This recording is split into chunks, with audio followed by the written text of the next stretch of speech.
जांच एजेंसी से लेकर के सभी सरकारी मशीनरी मोदी जी के कब्जे में है। यह आरोप अक्सर मोदी जी पर लगता है और अब पूरी की पूरी कैबिनेट मंत्रिमंडल मोदी जी के कब्जे में है। इसका फुल प्रूफ हाथ में है। मोदी जी के लिए सरकार ने, कैबिनेट ने, दरअसल मंत्रिमंडल ने जो प्रस्ताव पास किया है, सुनकर आप दंग रह जाएंगे। कांग्रेसी प्रधानमंत्रियों को तो दोस्तों छोड़ देते हैं, उन पर तो जो है भारतीय जनता पार्टी की सरकार कभी भी उन्हें किसी चीज के लिए श्रेय नहीं देती है। कांग्रेसी प्रधानमंत्रियों को हम छोड़ देते हैं। कैबिनेट इस तरह से मोदी के आगे झुका हुआ है कि अटल बिहारी वाजपेयी को भी अपमानित करने पर दो बार नहीं सोचे ये लोग। पूरा माजरा क्या है, विस्तार से बताएंगे आपको, तो वीडियो को अंत तक देखिएगा। नमस्कार, स्वागत है आपका देश नीति पर।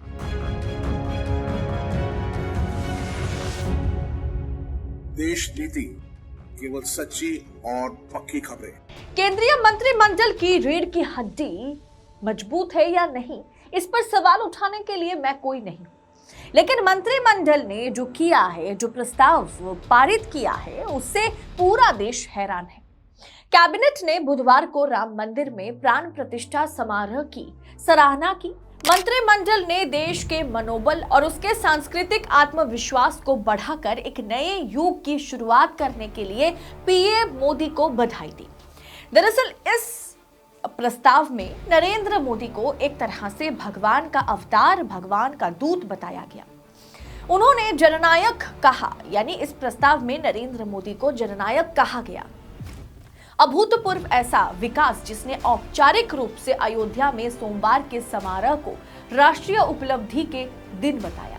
रक्षा मंत्री राजनाथ सिंह की तरफ से पेश प्रस्ताव में कहा गया कि प्रधानमंत्री जी यानी मोदी जी, रामलला की मूर्ति की प्रतिष्ठा के लिए हम आपको हार्दिक बधाई देते हैं। ये भारतीय सभ्यता के 500 साल पुराने सपने का पूरा होने का प्रतीक है। इसमें कहा गया कि 1947 में देश का शरीर आजाद हुआ था, उसने अपनी आत्मा पाई है। अब उसने जो है आत्मा पाई है। प्रस्ताव में कहा गया कि अयोध्या में 22 जनवरी के समारोह में बड़े पैमाने पर भावनात्मक उभार ने अब तक देखी गई किसी भी चीज को बौना बना दिया। इसमें इमरजेंसी का विरोध करने के लिए लोगों की तरफ से दिखाई गई एकता भी शामिल है। प्रस्ताव में कहा गया कि भगवान राम के लिए लोकप्रिय आंदोलन एक नए युग का जो है कि अग्रदूत है। लोगों ने सदियों तक इंतजार किया और भव्य मंदिर में प्रतिष्ठा समारोह एक नया युग लेकर आया।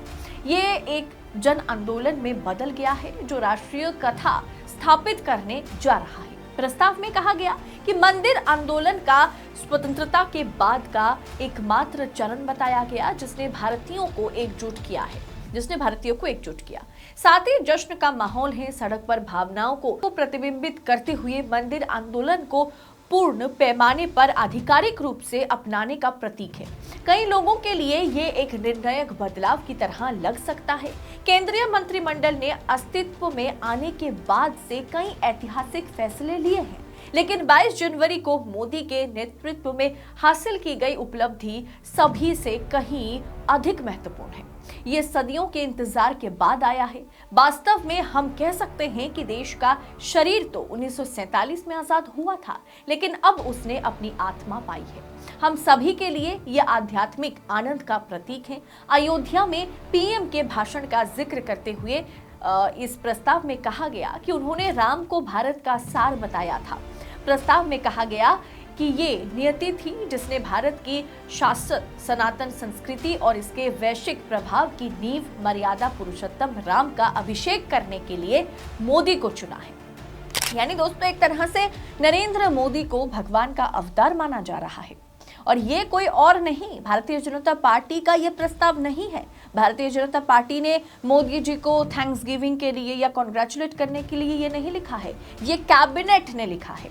ये मंत्रिमंडल का प्रस्ताव है जहां पर तमाम मंत्री शामिल हैं जो देश चलाते हैं, जिन पर देश चलाने का जिम्मा है।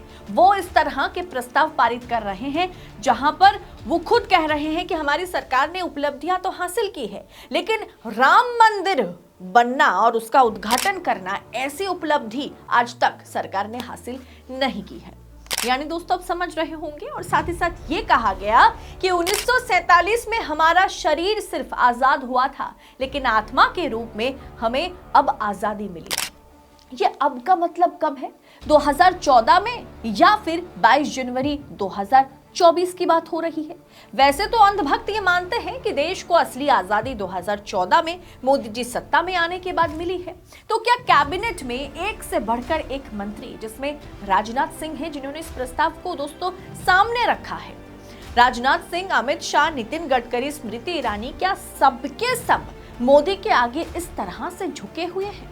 क्या कैबिनेट पूरी तरह से मोदी जी की कब्जे में है, या फिर मोदी जी की जो पीआर टीम है उसी ने ये सब करवाया है, यही प्रस्ताव पारित करवाया है? क्या मोदी के आगे किसी मंत्री की नहीं चलती? क्या मोदी कैबिनेट अंदर से खोखली है?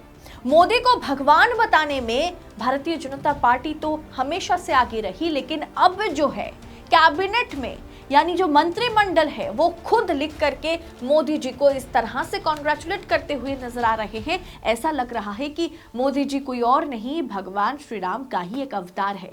मोदी को अवतार बताने की कोशिश हो रही है और 2024 से पहले मोदी जी को फिर से एक बार भगवान का रूप दिया जाएगा। दोस्तों आप याद कीजिए, जिस राम मंदिर समारोह की बात हो रही है वहां पर भारतीय जनता पार्टी जिस तरह से इस आंदोलन को आगे लेकर के गई, या वीएचपी के हिंदू नेताओं से इसे हाईजैक करके आगे लेकर के गई, उस भारतीय जनता पार्टी के जो वर्तमान अध्यक्ष है, नेशनल प्रेसिडेंट है, जेपी नड्डा को नहीं बुलाया गया लेकिन वो पहुंचे नहीं थे, क्योंकि इन मौके पर उन्हें मना कर दिया गया। अमित शाह नहीं पहुंचे थे, राजनाथ सिंह को मौका नहीं मिला था, जो कि एक समय उत्तर प्रदेश के मुख्यमंत्री रहे।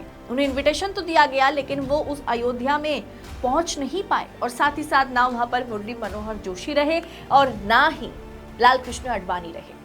सारा फोकस सिर्फ मोदी पर किया गया। और अब देख ही रहे होंगे कि पूरी की पूरी सरकार, पूरा मंत्रिमंडल अब मोदी को भगवान बताने पर तुले हुए हैं।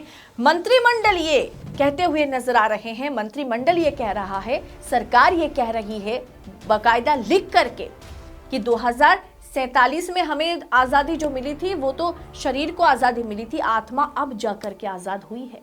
इस पर आपकी राय क्या है? कमेंट कर अपनी राय हमारे साथ जरूर शेयर कीजिएगा। क्या आपको भी लगता है कि नरेंद्र मोदी के आगे पूरा का पूरा कैबिनेट नतमस्तक है?